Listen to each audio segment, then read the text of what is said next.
Alright guys, welcome to your 13th HTML5 tutorial, and in this tutorial I'm going to be finishing styling our awesome website. So what I want to do is just a couple quick things. This is probably going to be a quick tutorial, and the very first thing I want to do is I want to style these articles. So I want to give each of these articles their own border and background and padding.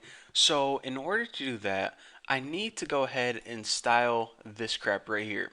So what I'm going to be doing is take note of this. I'm not going to be styling the overall section because whenever we start, yeah, right there, kind of got lost there. Whenever we styled the main section, that was pretty much to lay out the entire overall, I don't know, this entire overall section right here.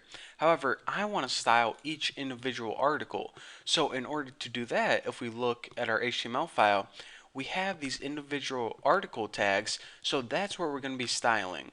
So let's go ahead in our CSS, go ahead and just type article, and now we can apply the properties to each individual article. For example, we can give each one a background color, and let me give it like a nice peach color, guys. So that should be something light. And also, let me give it a border. Let's see, what border would we go to that? A red border maybe. So border equals 1 pixel solid red, not nerd, red. That's a little bit better. And I also want to give a padding because I want some space between the text and the border. So I'm going to give it an overall padding of 20 pixels. Now another thing is this padding, it isn't going to affect the spacing and mess up the overall flow of our layout. So that's another reason that I like to style within the article itself. It's only going to affect the padding of the content itself. And another thing I want to do is I want to change the margin on the bottom. So margin, and just like border top, you can do margin bottom, bottom. You can also do margin top, left, right. By the way, you probably would have guessed that. And let me just give it like 15 pixels or something. And this is pretty much going to separate it from the other article underneath it.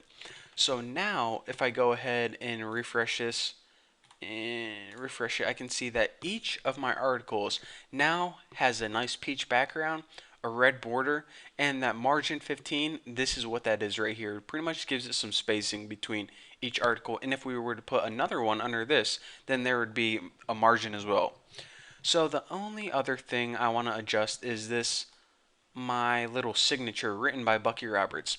Usually whenever you're writing an article, this appears on the right hand side and underneath it a little bit. So I just want to go ahead and text align our little signature to the right. Now if we say written by Bucky Roberts, let's go ahead and hop over into our HTML. And our written by Bucky Roberts is actually part of the footer. Not only the footer, but it's part of the article's footer. As you can see, the footer is a child of article. So this is what I'm going to do, and this is one of the cool things about having a footer inside the article. So instead of a footer like this, don't do that because I think in this case we have a footer outside. So if we were to try to align that to the right, it's going to try to align this. So what we want to do is we want to say, okay, we want to work with the footers, but only the footers in the articles.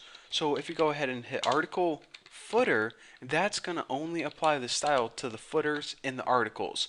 So let me just go ahead and text align right, and hopefully if I didn't mess anything up and go to my website, bam, check it out. This footer is still center aligned, however the article footers are now on the right. So that is the effect that I wanted, and pretty much our website is laid out awesomely now.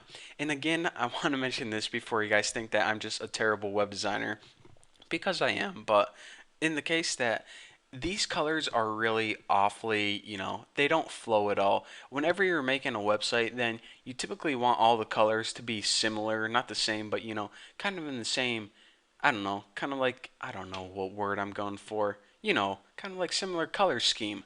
That's what I'm looking for, the same color scheme. So the reason that I had this yellow and dark blue and peach was just so you guys could see. But typically when you're making a website, make sure it's in the same color scheme and not this random crap right here. So anyways, in the next tutorial, I'm going to be showing you the brand new flexible model or excuse me, I think it's called the flexible box model technique. So this technique is called the traditional box model. It's pretty much how I laid out all my websites in the past because it's a really easy and simple way to get a nice layout.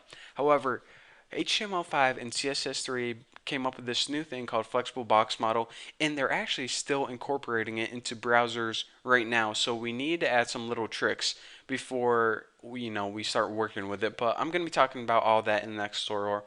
So thank you guys for watching. Don't forget to subscribe, and I will see you guys next time.